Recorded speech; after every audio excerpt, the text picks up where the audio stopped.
Привет всем! Меня зовут Лёша, и я сегодня хочу представить вам настольную игру с рабочим названием «Герои». Может, некоторые уже догадались, что я руководствовался идеями компьютерной игры «Герои Меча и Магии 3». Так как я являюсь основным разработчиком, мне помогает моя знакомая художница рисовать ландшафты. Все остальное вот я на 3D принтере распечатывал, все создавал, вот все эти вот фигурки, кроме вот таких вот фигурок, которые я нашел и распечатал в интернете. Все остальное вот все разработано с моими силами. Итак, что у нас за игра? У нас есть замок, есть герой. С этим героем мы ходим, разведаем территорию. Территории представлены в виде плиток с ячейками. И каждый раз эта территория будет по-разному. То есть мы обычно перед началом игры перемешиваем эти плитки, чтобы они попадались в случайном порядке. Плюс каждую плитку, как вы видите, можно менять, вот так вот перекручивать, и она еще дополнительно, то есть очень рандомизированная карта может быть. Так, это мы сделали. Дальше у нас есть герой. Этим героем мы открываем карты, открываем плитки, разведываем территорию, захватываем лесопилки, шахты, которые будут приносить нам доход. Мы строим здания в замке. Это могут быть бараки, это могут быть разные увеличение дохода также. Например, вот Капитолий, он будет увеличивать доход золотых в замке. И можем нанимать армию и атаковать других игроков. Или, если кооперативная игра, здесь она тоже возможна, искать и побеждать дракона. В игру эту может играть до 6 человек. Вот это то, что вы видите, это один комплект на одного игрока. То есть, чтобы играть вдвоем, второму игроку нужен точно такой же комплект. С ресурсами, золото, дерево и кристаллы. С планшетом армии, который будет показывать, сколько у героя армии, которой он может биться. И прочими строениями, в том числе флажками. Вот. И цель выиграть, конечно, в кооперативной версии это мы собрались и побили дракона, нашли и побили дракона. В PvP версии побить противника в его замке, чтобы и выиграть, конечно. Или есть еще один вариант — поиск Грааля. Об этом я расскажу чуть-чуть попозже. Этот принцип Грааля заключается в том, что вы, вытаскивая разные карты Грааля, вы по ним ищете место, где где Грааль может быть закопан. То есть у вас будет 5 карт, например, или там, если у вас больше карт, вы выбираете 5 из них, и по этим 5 картам вам надо найти совпадение, какой-то из точек, которым будет отвечать вот эти 5 карт. Итак, как мы ходим? Мы каждый игрок получает 10 ходов плюс кубик мода. Про кубики. У нас есть вот такая вещь, как многогранник недели. Каждый цикл, когда все игроки проходят, день недели меняется. Потом опять меняется, когда еще раз проходит. В определенные дни, например, в четверг, происходит увеличение популяции во всех построенных бараках. А в воскресенье происходит популяция и события недели. Там может быть увеличение, уменьшение популяции, может быть ковид какой-нибудь, который не дает никакого прироста. Есть чума. Чума это вот из героев компьютерных, когда уменьшает, вся популяция урезается вдвое. Вот. И когда ходит игрок в течение одного дня, он сначала ходит вот эти вот ходы, которые мы выбиваем с помощью кубик мода. А кубик мод это ведь у нас шестигранный кубик, минус 2, минус 1, минус 0, плюс 1, плюс 2. То есть он определяет вариацию количества ходов. Также у нас есть обычный кубик шестигранный и есть 12-гранный кубик, кубик 12. Так вот, мы походим, можем за эти очки хода открывать плитки, если мы находимся у границы этого самого своих изведанных территорий. В данном случае у нас никакой территории не изведано, вот наша граница замка. И можем передвигаться по определенным ландшафтам. То есть тут могут быть и реки, и горы. Через реки ходить нельзя, но можно через них построить мостик, например. Есть разные шахты.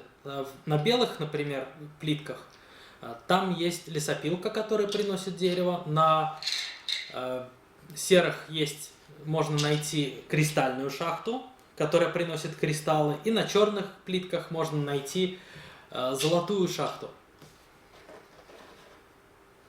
Так, с этим мы примерно разобрались. С замком мы можем строить бараки. Бараки, как вы видите, выглядят вот таким образом. И когда строится барак, вот это, например, первый, самый низкий барак, это второй барак второго уровня и третий барак. Когда строится барак, у него указатель становится на единичку. Значит, мы можем выкупить одну популяцию из барака 1. И потом с увеличением популяции этот указатель увеличивается на 1. Понятно, да? И также можно строить внешние бараки. То есть на белых плитках будут белые бараки, на серых плитках будут серые бараки второго уровня, и на черных плитках будут черные бараки третьего уровня. Что еще хотел сказать? Да, когда мы походим, например, я сделаю один ход примерно. Например, я бросаю минус 1. Мне кубик мод выкинул минус 1. Значит, у нас было изначально 10 ходов. Минус 1 получается 9. Начинает герой в замке. Значит, мы ходим 9 ходов. Первый ход. Я хочу открыть плитку, которая граничит в любую сторону можно. Вот так, например, можно. Так, первый ход. Вот. И у нас потом это все так. Второй ход можно здесь открыть. Второй ход. Так. Третий, четвертый. Пятый. Сюда давай. Вот так, пятый. Вот их можно даже менять, чтобы вообще было рандомно все. Пятый. Шестой. Седьмой открываем. Еще одну плитку. Седьмой. Восьмой. И девятый. Открываем последнюю плитку. Последнюю белую плитку. Итак, что мы видим? Мы видим то, что мы открыли все белые плитки за один ход. Здесь у нас значок барака, что мы можем построить барак. Здесь у нас есть значок, что мы можем здесь установить лесопилку, которая будет приносить нам одно дерево в день. Здесь у нас есть, может видно или нет, зайчик. Так вот, этот зайчик – это ориентир для карт Грааля.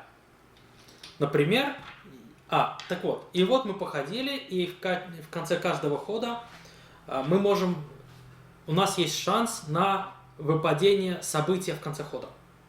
Это значит, что мы кидаем кубик 6, если нам выпадает 1 или 2, то мы можем, у нас происходит какое-то событие в конце нашего хода. Потом играет другой игрок, он делает тоже свои ходы, ходит где-то, и он тоже выбрасывает на вероятность выпадения его хода, его события 6. В данном случае у меня события никакого не произошло, я заканчиваю свой ход. Во время хода я могу строить, если у меня есть ресурсы, я могу строить здания в замке, я могу нанимать армию, если у меня такая есть. Армия нанимается, не надо идти к бараку, чтобы нанять армию. Так, и тогда следующий ход у нас тогда получается вторник, наступает вторник. Опять я выбрасываю кубик мод, насколько у меня плюс 0. Заметьте, что есть минус 0, есть плюс 0. В некоторых случаях, когда мы бросаем кубик, это в случае события недели, есть одно из событий, которое увеличивает или уменьшает популяцию. И если выбросил минус 0, то популяция первого уровня, она уменьшается. Если плюс 0, популяция первого уровня барака увеличивается. То есть здесь, в некоторых случаях минус 0 и плюс 0, они играют значение. Но не здесь, понятно. Значит, у нас был плюс 0, 10 плюс 0, 10. Раз, два, 3. Мы устанавливаем сюда, мы захватываем лесопилку, ставим свой флажок. Флажки ставить обязательно, потому что эти флажки определяют принадлежность вашему игроку каких-то шахт. Потому что впоследствии противник может эту шахту захватить или нейтрализовать. Например, вот у нас есть определенное количество флажков, эти флажки имеют тенденцию заканчиваться. И тогда вы уже выбираете, если вы подошли к чужой шахте, то вы можете, если у вас нету флажков, а шахта вам не так не нужна, вы можете просто подпортить человеку доходы и снять его флажок. Все, он нейтральный. То есть это с этой шахты, в данном случае с лесопилки, никто не будет получать прибыль. Вам она не нужна, потому что у вас уже, скорее всего, будет, а есть уже шахта.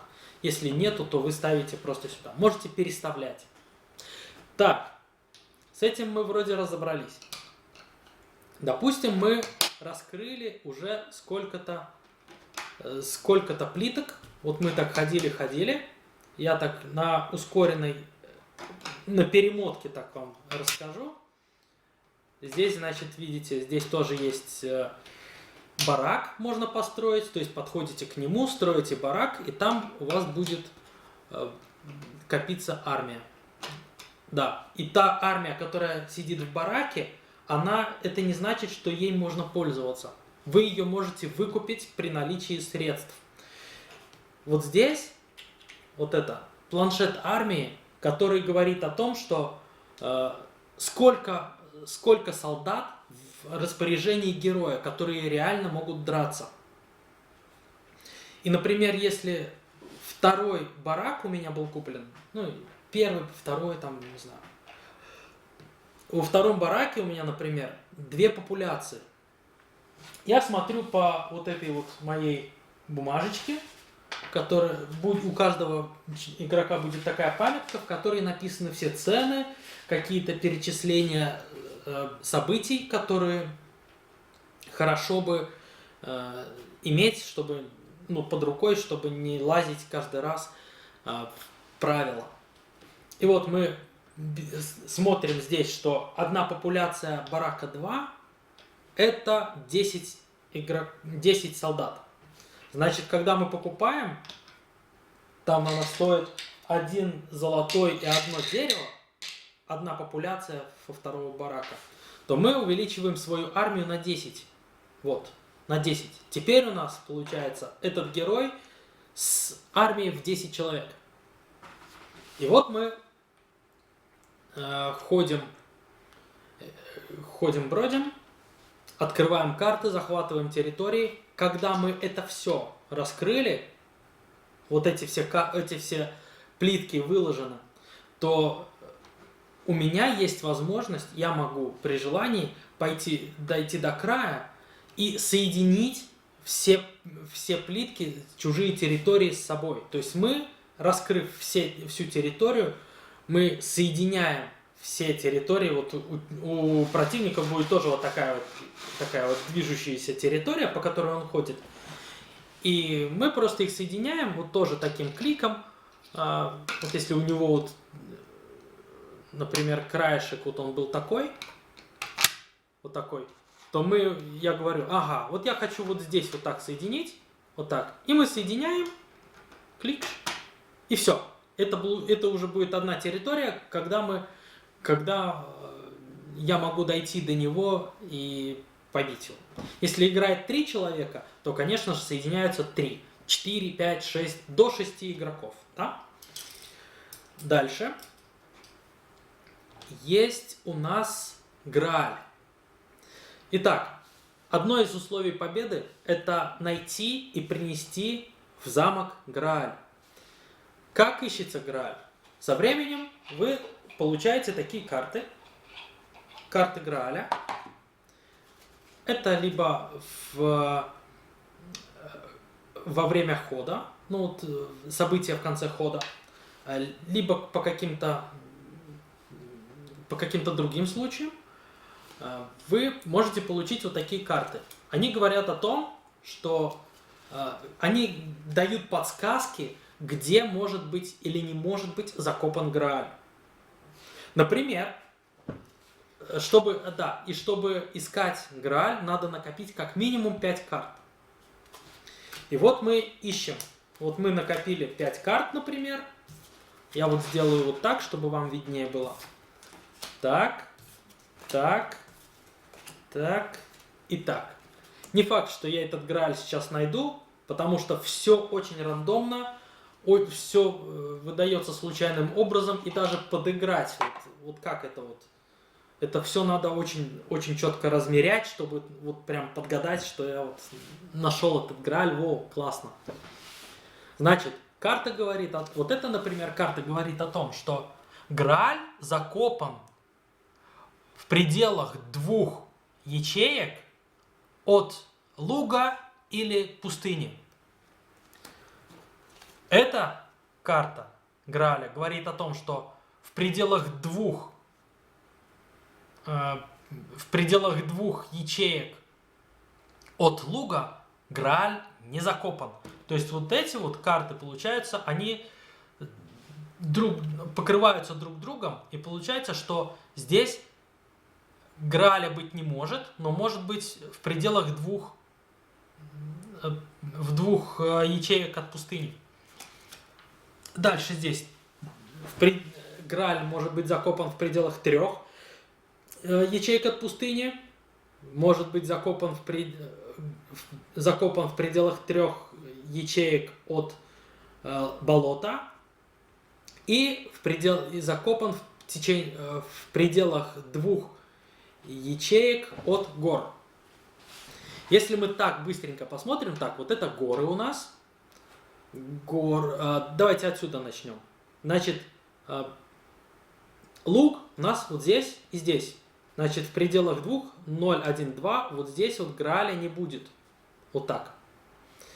Дальше. Пустыня. Пустыня у нас здесь есть. То есть, если смотреть так, вот в пределах 3 даже. В пределах 2, да. В пределах 2. То есть, это, получается, не работает. Значит, 0, 1, 2. То есть, вот здесь может быть Грааль где-то. Вот так вот. Помните, да, что здесь вот возле луга нету, но возле пустыни есть. Здесь может быть Грааль где-то вот здесь. Здесь может быть Грааль, это все болото, да, то есть нам очень хорошо, чтобы нам попалась вот эта болотная карта. И горы в пределах 2. Ну давайте, вот, например, здесь от гор 0, 1, 2. Вот эта карта, или здесь точка может быть тоже, да. То есть мы берем вот эту, например. Есть ли здесь Грааль? Проверяем. От 0 до 2 от луга. Луг далеко. Луг дальше, чем две ячейки. Дальше здесь от песка или от луга. Да, от песка есть 2. Это карта от песка, от пустыни в пределах 3 ячеек. 0, 1, 2, 3 есть, тоже работает. Эта карта у нас закопан в пределах 3 ячеек от болота. Да, мы сами на болоте, 0, отлично. И горы в пределах 2 ячеек от гор. 0, 1, 2. Отлично. Мы опять нашли Грааль. Вот здесь, например, будет находиться Грааль. То есть мы идем в свой ход, откапываем этот Грааль в течение целого хода и потом несем его обратно. Как только донесли, этот игрок побеждает в игре. Но как вы можете понять, что эти карты достать не так уж легко. И иногда, выбрасывая события, вы можете какую-то из карт отдать. Можете, конечно, и забрать, но карты копятся довольно непросто. Но механика интересная. Например, как можно получить карты? Есть такая вещь, как обелиск. Тоже из героев третьих. Обелиски обозначены вот таким образом. Вот таким образом. Потом я уже, может, переделаем, чтобы было более схематично. Хотя куда уж схематичнее. Когда мы доходим до значка обелиска, мы устанавливаем сюда свой обелиск и ставим сюда флажок. Как вы видите, у обелиска 6 разных дырочек. Это означает, что в каждую дырочку можно поставить только каждый игрок может поставить только один свой флажок. И вытаскивать этот флажок оттуда нельзя. Значит, как только ставит флажок, он может взять одну карту Грааля. Всего вот здесь у нас есть один обелиск на белых плитках, один обелиск на серых, один обелиск на черных плитках. То есть мы можем вытащить со своей территории как минимум 3, так и максимум 3 карты Грааля. Чтобы следующие вытащить, надо идти на чужую территорию, захватывать там обелиски, да? Или есть возможность в событии конца хода можно вытащить там, получить карту Грааля. Например, забрать карту Грааля у соседа. Так тоже может быть. То есть взаимодействие с игроками здесь имеется. Так, в случае же кооперативной игры мы Грааль не ищем, но мы ищем дракона. И дракон ищется точно по той же схеме, разве что, вот, например, мы здесь нашли, да, когда мы доходим до сюда, мы дракона вскрываем, он появляется, но мы можем его не атаковать. Зачем это делается? Это за тем, что когда дракон спит, у него быстрее накапливается армия. То есть у него будет дополнительный планшетик, в котором мы каждую популяцию будем увеличивать ему армию на определенное количество солдат. И чем быстрее мы найдем этого дракона, тем быстрее мы его откроем. А в открытом состоянии он уже, в обнаруженном состоянии, он уже не сможет так много набирать. То есть у него прирост понизится. Кроме того, Мы это можем убежать, да, но этот дракон с какой-то долей вероятности может начать ходить в сторону замка. Если он ходит, он ходит довольно не быстро, но он ходит через все горы, через все реки, ему все равно, и по пути он сбивает все, что видит на пути. Если он видит игрока, то он дыхнет на игрока. Если он видит какой-то ресурс, например, шахту или лесопилку, то он ее сбивает тоже, он снимает флажок, чем доставляет игроку немало хлопот. Игра в процессе разработки, опять же, и я додумываю иногда правила. Правила у меня очень живые, они мало того, что там меняется ценник, меняются какие-то основные правила, как поведение дракона будет в игре, как он будет действовать в игре, с какими условиями, как будут драться игроки, по какой схеме, по каким формулам. Да, про игроков, про бой между игроками, он довольно простой сейчас. Выбирается при атаке, вычисляется урон на каждого игрока и обмениваются уроном. И это происходит один раз, если это в поле. И тот, у кого осталось больше армии, тот остается на месте, другой отходит в сторону, другого отбрасывает в сторону на сколько-то там, пока еще не придумал. Может быть 10, может быть 15 ячеек. И вот так. Значит, наверное, и все. Да, в замке можно строить бараки, в замке можно строить торговую лавку, которая дает возможность менять ресурсы. То есть вы, получая ресурсы, у вас может быть чего-то в избытке, а чего-то не хватать. С помощью этой лавочки вы можете обменять ресурсы и потратить их более эффективно. Есть еще защитные сооружения. Это катапульта и это баллиста. Они ставятся сюда тоже в замок, для того, чтобы, если на вас нападают, чтобы эффективнее отражать атаку. Так, значит, наверное, в принципе и все. В конце хода, вот когда вы походили и вы бросаете этот кубик, если вам выпадает 1 или 2, то вот это событие в конце хода, оно бывает разным.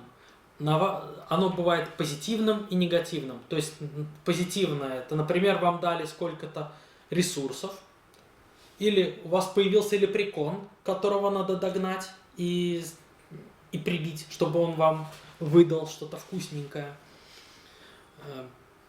Можно еще получить карту Грааля у противника. Но еще бывают там, кроме позитивных, и негативные события. То есть это на вас может напасть случайная армия, происходит вычисление размера армии, и она на вас нападает. Если вы ее побеждаете, вы не теряете армию и получаете...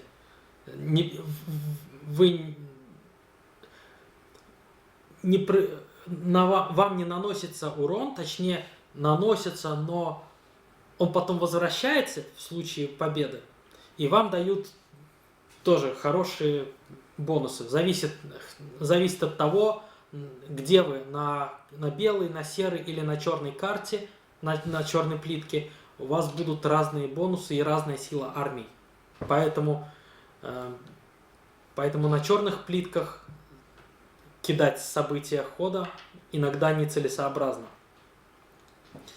Но небольшой, чуть меньше 10% шанс, иногда случается, у меня случалось. Если проигрываешь такой армии, сразу улетаешь в замок.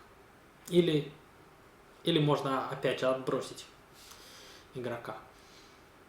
Ну, в общем-то, и все. То есть, так вот выглядит эта игрулька.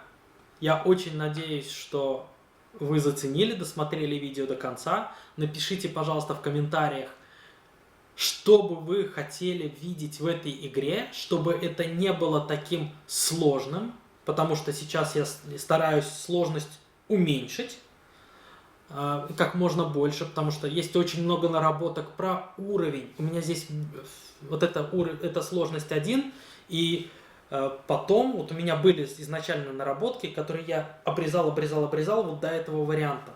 Там будет опыт, там будут скиллы, умения и скиллы, точнее, умения и магии. Будут вот эти вот разные бараки будут обыгрываться по-другому. То есть изначально это были 3 разных типа солдат. Это были копейщики, монахи и ангелы. Сейчас это однотипные, просто различия в них, размер популяции. Так что пишите в комментариях, ставьте лайк, если вам понравилось это видео. Это самое первое мое видео, так что я даже не знаю, как я его буду обрабатывать, но как-нибудь обработаю, наверное. Или так выложу. Ну все, до встречи. Буду выкладывать также короткие видео по тому, как я эту игру разрабатываю, дорабатываю, какие варианты тех же самых планшетов армий у меня были или будут, какие не получились и почему. И всякие аспекты игры я буду выкладывать в YouTube. Спасибо за внимание. До встречи.